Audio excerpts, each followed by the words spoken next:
여러분, 만약 시어머니 장롱 속에서 남편 이름이 적힌 차용증과 두툼한 현금 봉투가 나온다면 여러분은 어떤 생각이 드시겠습니까? 가정을 지키려 했던 아내 앞에 드러난 건 믿었던 남편의 충격적인 비밀이었습니다. 오늘 이야기는 배신으로 시작되지만 끝에서는 통쾌한 역전극으로 마무리됩니다. 끝까지 함께 해주세요. 아침 햇살이 거실 창문을 통해 들어오던 평범한 월요일이었습니다. 지연은 여느 때처럼 가족들의 아침 식사를 준비하고 있었죠. 41살, 결혼 15년 차 주부. 그녀의 하루는 늘 비슷한 패턴으로 흘러갔습니다. 남편 준호를 출근시키고 두 아이를 학교에 보낸 뒤 집안일을 하는 것. 특별할 것 없지만 나름 만족스러운 일상이었습니다. 그날도 평소와 다를 바 없었어야 했는데 오후 2시쯤 걸려온 전화 한 통이 모든 것을 바꿔놓았습니다. 며느리, 빨리 병원으로 와. 어머니가 쓰러지셨어. 진우의 다급한 목소리에 지연은 하던 일을 모두 내려놓고 병원으로 달려갔습니다. 시어머니는 뇌출혈로 의식을 잃은 상태였죠. 다행히 수술은 잘 끝났지만 회복까지는 시간이 필요하다는 의사의 말에 온 가족이 안도의 한숨을 쉬었습니다. 언니, 어머니 집 좀 정리해야 할 것 같아요. 퇴원하시면 당분간 우리 집에서 모셔야 할 테니까. 진우이의 제안에 지연은 고개를 끄덕였습니다. 시어머니는 혼자 사셨기에 집안 정리가 필요했죠. 다음 날 지연은 시어머니 집으로 향했습니다. 오래된 아파트였지만 늘 깔끔하게 정돈되어 있던 곳이었습니다. 거실과 부엌을 정리한 뒤 지연은 안방으로 들어갔습니다. 옷장을 열어 필요한 옷가지들을 챙기던 중이었죠. 장롱 깊숙한 곳에 손을 넣자 뭔가 두툼한 것이 만져졌습니다. 갈색 봉투였습니다. 그냥 지나칠 수도 있었지만 왠지 모를 호기심에 봉투를 꺼내 들었죠. 봉투는 생각보다 무거웠습니다. 조심스럽게 열어보니 안에는 현금 다발이 들어 있었습니다. 지연의 눈이 휘둥그레졌죠. 대충 세어봐도 5천만 원은 넘어 보였습니다. 시어머니가 이렇게 많은 현금을 집에 보관하고 있었다니 놀라울 따름이었습니다. 하지만 더 놀라운 것은 그 다음이었습니다. 돈 사이에 끼워져 있던 종이 한 장. 그것은 차용증이었고 거기에는 분명히 남편 준호의 이름이 적혀 있었습니다. 지연의 손이 떨리기 시작했죠. 날짜를 확인해 보니 불과 석 달 전이었습니다. 남편이 시어머니께 돈을 빌렸다는 얘기는 단 한 번도 들은 적이 없었는데 이게 대체 무슨 일이지? 지연은 혼란스러웠습니다. 남편이 왜 아내인 자신에게 숨기고 어머니께 돈을 빌렸을까? 그것도 이렇게 큰 돈을. 불안한 마음이 가슴속에서 꿈틀거리기 시작했습니다. 병원에서 돌아온 그날 밤, 지연은 남편이 잠들기를 기다렸습니다. 준호는 평소처럼 TV를 보다가 11시쯤 잠자리에 들었죠. 지연은 거실에 홀로 남아 차용증을 다시 꺼내보았습니다. 분명 남편의 필체가 맞았습니다.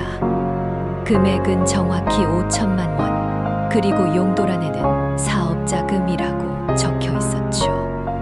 사업자금, 준호가 무슨 사업을 한다고? 지연의 머릿속은 복잡해졌습니다. 남편은 중견기업의 부장으로 안정적인 직장 생활을 하고 있었습니다. 갑자기 사업을 시작했다는 얘기는 들어본 적이 없었죠. 게다가 최근 들어 회사 사정이 어렵다며 보너스도 줄었다고 했었는데 다음 날 아침 지연은 조심스럽게 남편에게 물었습니다. 여보, 요즘 회사는 어때? 많이 바쁜가 봐. 얼굴이 많이 피곤해 보여. 준호는 커피를 마시며 대수롭지 않게 대답했죠. 뭐 늘 그렇지. 프로젝트 때문에 좀 정신없어. 그런데 혹시 다른 일은 없어? 투자나 사업 같은 거 생각하는 건 아니고? 순간 준호의 손이 멈췄습니다. 하지만 곧 아무렇지 않은 듯 웃으며 말했죠. 갑자기 왜? 내가 무슨 사업을 해? 먹고 살기도 빠듯한데. 그의 대답은 자연스러웠지만 지연은 뭔가 이상함을 느꼈습니다. 평소와 달리 눈을 마주치지 않으려 하는 것 같았거든요. 며칠 동안 지연은 남편을 유심히 관찰했습니다. 겉으로는 평소와 다를 바 없었지만 자세히 보니 이상한 점들이 있었죠. 휴대폰을 전보다 자주 확인했고 통화를 할 때면 꼭 베란다나 밖으로 나갔습니다. 퇴근 시간도 들쭉날쭉했고 주말에도 급한 일이 생겼다며 외출하는 날이 많아졌죠. 어느 토요일 오후 준호가 또 급히 나가겠다고 했습니다. 회사에서 급하게 부르네. 금방 다녀올게. 지연은 의심스러운 마음에 남편의 차를 따라가 보기로 했습니다. 택시를 타고 조심스럽게 뒤를 쫓았죠. 그런데 준호의 차는 회사가 아닌 전혀 다른 방향으로 향하고 있었습니다. 강남의 한 호텔 앞에서 차가 멈췄고 준호가 내렸습니다. 그리고 누군가를 기다리는 듯 로비로 들어갔죠. 지연의 가슴이 쿵쾅거렸습니다. 불길한 예감이 현실이 되는 것 같았거든요. 하지만 아직 확실한 건 아니었습니다. 그저 사업 미팅일 수도 있으니까요. 지연은 자신을 다독이며 집으로 돌아왔지만 마음속 의심의 씨앗은 이미 깊게 뿌리를 내리고 있었습니다. 그날 밤 준호는 자정이 넘어서야 집에 들어왔습니다. 술 냄새가 진동했고 셔츠 깃에는 여자 향수 냄새가 배어 있었죠. 지연은 잠든 척하며 남편이 샤워하는 소리를 들었습니다. 평소보다 오래 그리고 꼼꼼하게 씻는 것 같았습니다. 다음 날 일요일 준호가 늦잠을 자는 사이 지연은 결심했습니다. 남편의 서재를 뒤져보기로 한 것이죠. 양심에 찔렸지만 이미 시작된 의심을 멈출 수 없었습니다. 서재 책상 서랍을 조심스럽게 열었습니다. 위쪽 서랍에는 별다른 것이 없었지만 아래 서랍은 잠겨 있었죠. 지연은 열쇠를 찾기 시작했습니다. 책꽂이, 필통, 그리고 액자 뒤까지 뒤졌지만 열쇠는 보이지 않았습니다. 그때 문득 남편이 항상 차 열쇠와 함께 들고 다니는 작은 열쇠가 생각났죠. 조용히 현관으로 가서 차 열쇠 고리를 확인했습니다. 역시나 작은 은색 열쇠가 달려 있었습니다. 떨리는 손으로 서랍을 열었습니다. 안에는 여러 개의 파일이 정리되어 있었는데 그중 하나가 유독 눈에 띄었죠. 퍼스널이라고 적힌 파일이었습니다. 열어보니 안에는 사진들이 들어 있었습니다. 지연의 숨이 턱 막혔죠. 사진 속에는 준호와 낯선 젊은 여자가 다정하게 찍혀 있었습니다. 레스토랑에서, 카페에서, 그리고 어느 펜션 앞에서. 여자는 26쯤 되어 보였고 준호를 바라보는 눈빛이 애정으로 가득했죠. 더 충격적인 건 사진 뒤에 적힌 날짜들이었습니다. 가장 오래된 것이 2년 전이었으니까요. 2년 동안이나. 지연의 다리에 힘이 풀렸습니다. 그 밑에는 각종 영수증들이 있었죠. 명품 가방, 보석, 호텔 숙박비. 금액을 대충 계산해 보니 수천만 원이 넘었습니다. 시어머니께 빌린 돈이 어디로 갔는지 이제 알 것 같았습니다. 가장 최근 영수증은 바로 어제 날짜였습니다. 강남의 그 호텔 스위트룸 하룻밤에 100만 원이 넘는 금액이 찍혀 있었죠. 지연의 손이 부들부들 떨렸습니다. 분노인지 배신감인지 알 수 없는 감정이 가슴을 가득 채웠습니다. 지연아, 뭐해? 갑자기 들려온 준호의 목소리에 지연은 화들짝 놀랐습니다. 서재문 앞에 서 있는 남편의 표정이 싸늘하게 굳어 있었죠. 이건 뭐야? 지연이 사진을 들어보이자 준호의 얼굴이 창백해졌습니다. 잠시 침묵이 흘렀습니다. 준호는 당황한 기색이 역력했지만 곧 공격적인 태도로 바뀌었죠. 왜 남의 물건을 함부로 뒤져? 이건 사생활 침해야. 지연은 어이가 없었습니다. 불륜의 증거가 명백한데 오히려 큰 소리를 치다니.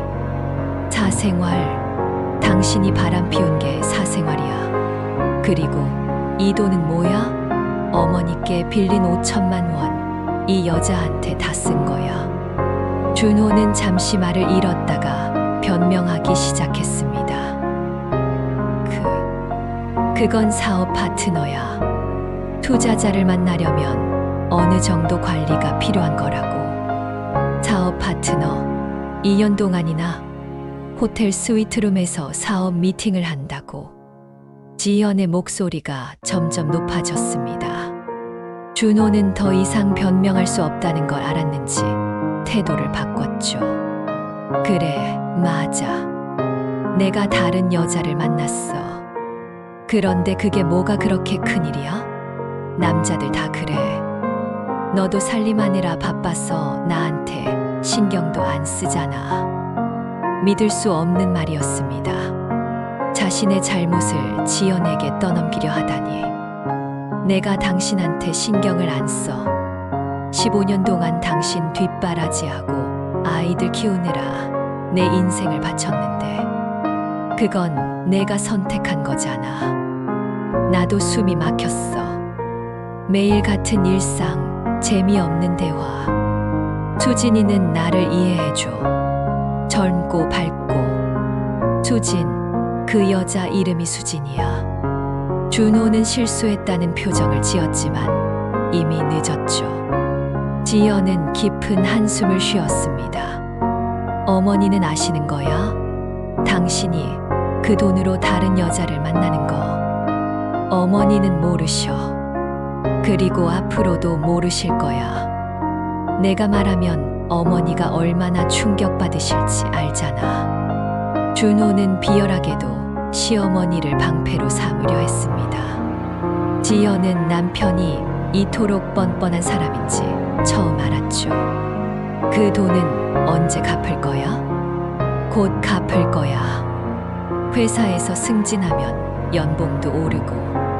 승진, 당신 요즘 회사에서 평판이 어떤지 알아? 자꾸 조퇴하고 거짓말하고 다들 수군거린다고 들었어. 준호의 얼굴이 붉어졌습니다. 누가 그런 소리를. 다 거짓말이야. 하지만 지연은 이미 모든 걸 확신하고 있었습니다. 남편은 완전히 다른 사람이 되어 있었죠. 아니, 어쩌면 원래 이런 사람이었는데 자신이 몰랐던 것일지도 모릅니다. 시어머니가 의식을 회복한 것은 사건이 터진 지 일주일 후였습니다. 지연은 매일 병원에 들러 시어머니를 돌봤죠. 준호는 바쁘다는 핑계로 얼굴을 비추지 않았습니다. 어느 날 오후 시어머니가 지연의 손을 잡으며 말했습니다. 지연아, 내가 할 말이 있어. 무언가 결심한 듯한 시어머니의 표정에 지연은 긴장했죠.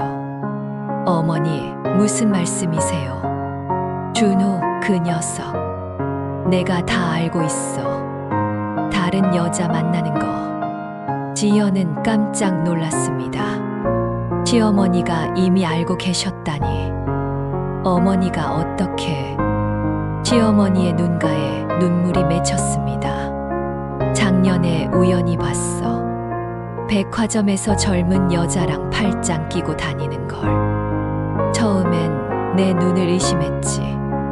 우리 준호가 그럴 리 없다고. 하지만 그 뒤로도 몇 번 더 봤어. 그런데 왜 말씀을 안 하셨어요? 내가 상처받을까봐. 그리고 혹시 내가 잘못 본 건가 싶기도 했고.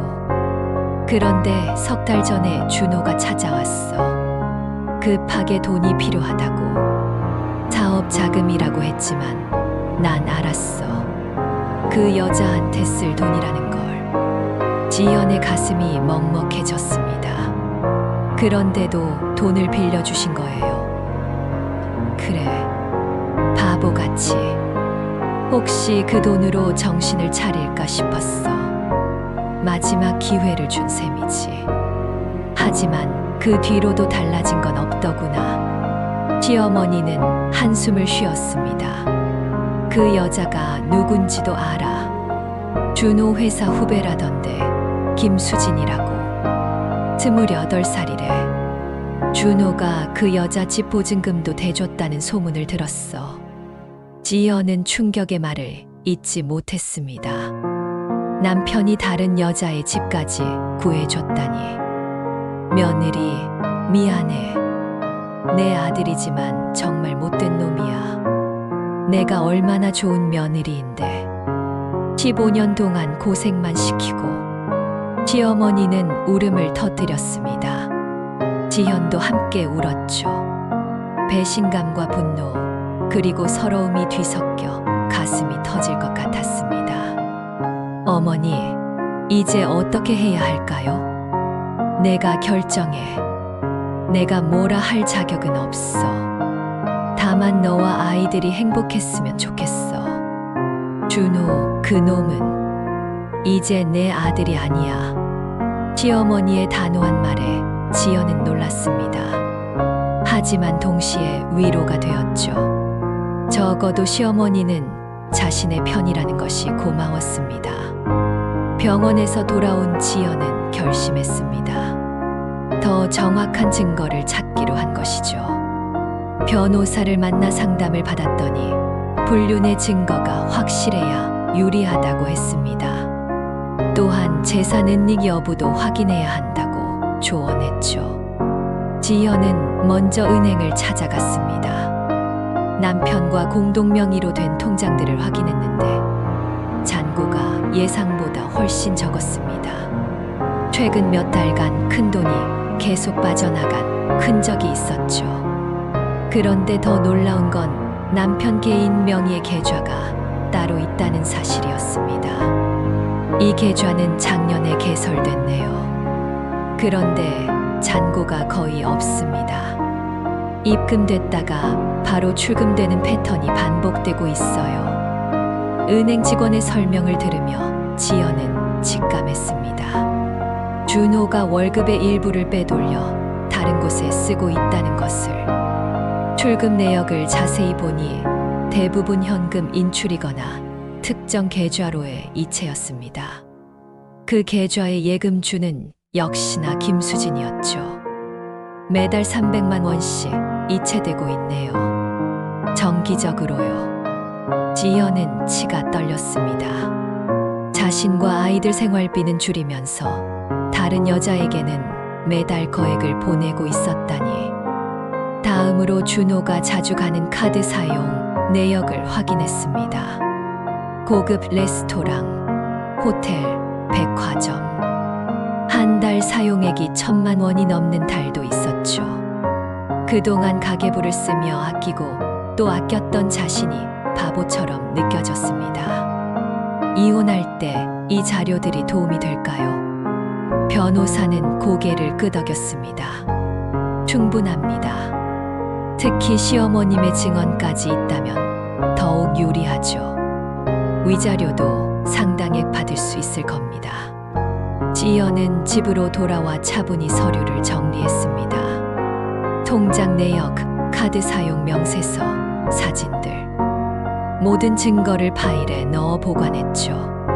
그리고 준호가 퇴근하기를 기다렸습니다. 그날 밤 준호는 또 늦게 들어왔습니다. 지연은 거실에서 그를 맞았죠. 우리 이혼해요. 준호는 잠시 멍하니 서 있다가 비웃었습니다. 갑자기 무슨 소리야? 설마 그 일 때문에? 그 일, 2년 동안 바람 피우고 우리 가족 돈을 다른 여자한테 쓴 게 그냥 그 일이에요. 지연은 준비한 서류들을 테이블 위에 펼쳤습니다. 준호의 얼굴이 하얗게 질렸죠. 이혼 소송은 생각보다 빠르게 진행되었습니다. 준호는 처음엔 발뺌했지만 증거가 너무 확실해 더 이상 부인할 수 없었죠. 특히 시어머니가 법정에 나와 증언하겠다고 하자 완전히 무너졌습니다. 어머니, 제발요. 제가 잘못했습니다. 한 번만 용서해 주세요. 준호는 병원으로 찾아가 시어머니께 무릎을 꿇었지만 시어머니는 차갑게 돌아섰습니다. 너 같은 아들은 없다.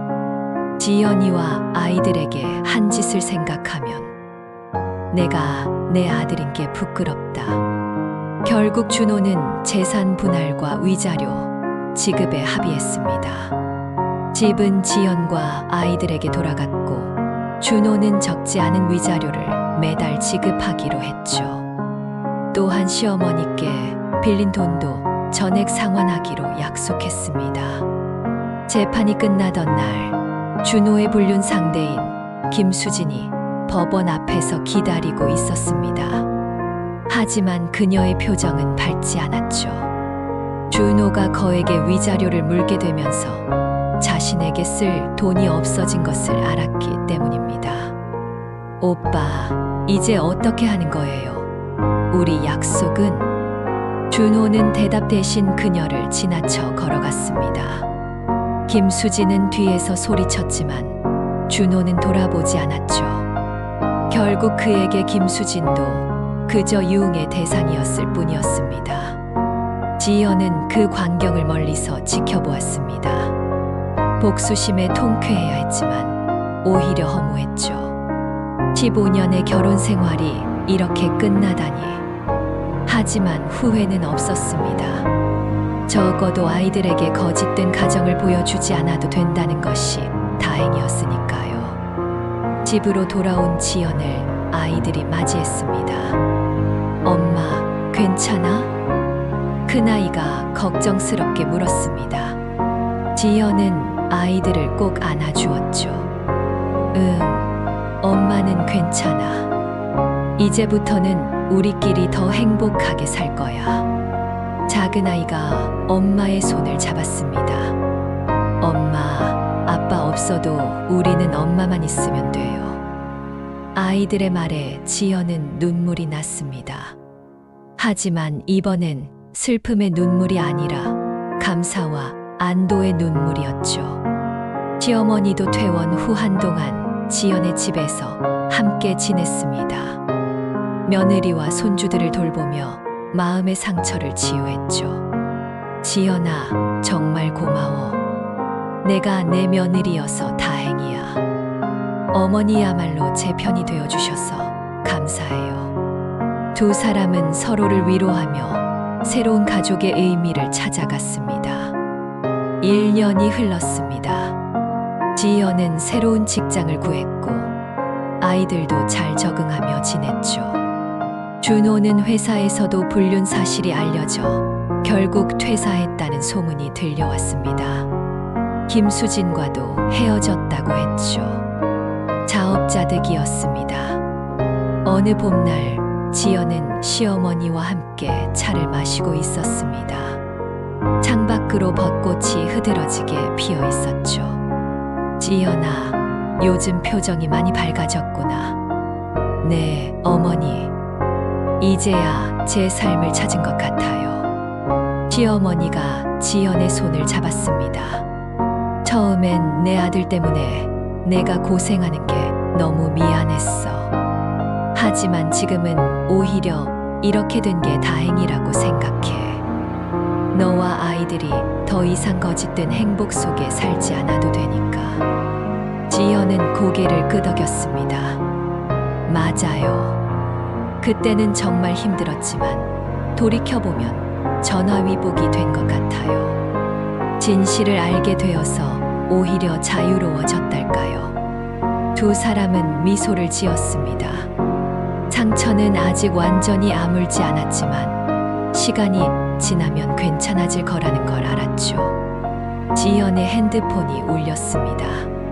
새로 사귄 직장 동료들과의 모임 연락이었죠.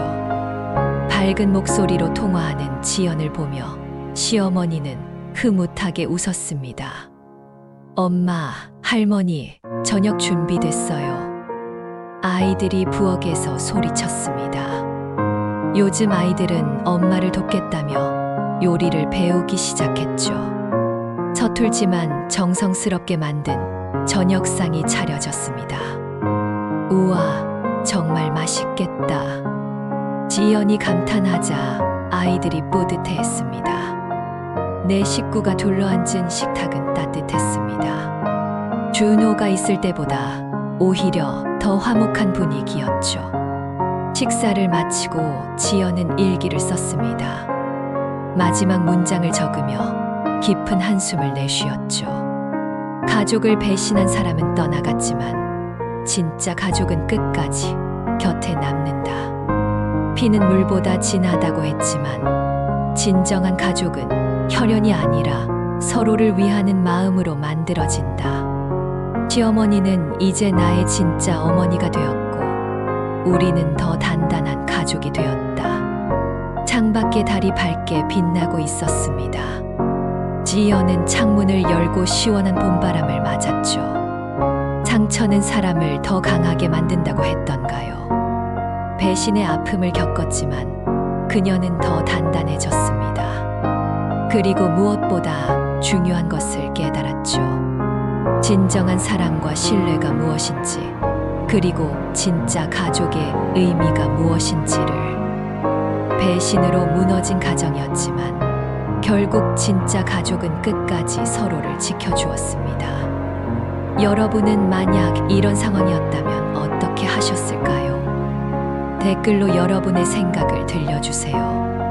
그리고 더 많은 이야기와 감동을 원하신다면 구독과 좋아요, 알림 설정 꼭 부탁드립니다. 여러분의 한 클릭이 다음 이야기를 이어가는 힘이 됩니다.